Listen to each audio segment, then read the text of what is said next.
there's supposed to be a ceasefire, but what ceasefire? Over 200 Palestinians have been killed, and the aid is still not getting through, and the reconstruction hasn't even started. So let's start right from the beginning. What ceasefire? Has the war actually stopped? Is aid getting through? Are the Gazans, have they stopped being starved to death?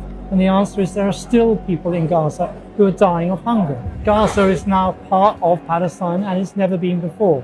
Israel has tried for many, many years to separate Gaza from Palestine. Yeah. And one effect of its total war on Gaza, a war to wipe it out, to reduce it to rubble, has been that Gaza is now indisputably part of Palestine. Israel's also smashed its own image in the West. I think also that is really important. I think that the international campaign has changed a generation of opinion about Israel in America, the young generation in particular. And that will produce its own political culture, and that takes time to get through. But I think that's an irreversible shift. Now, why I use the word vulture is because there's a lot of money in the rebuilding of Gaza.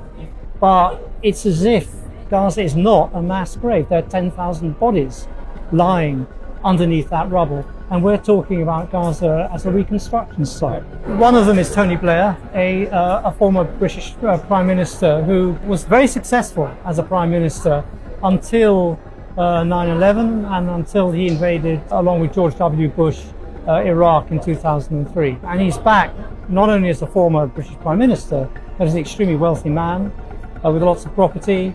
He's teamed up with Jared Kushner, Trump's son-in-law, and together they have hatched a plan which doesn't involve any Palestinians at all about Gaza.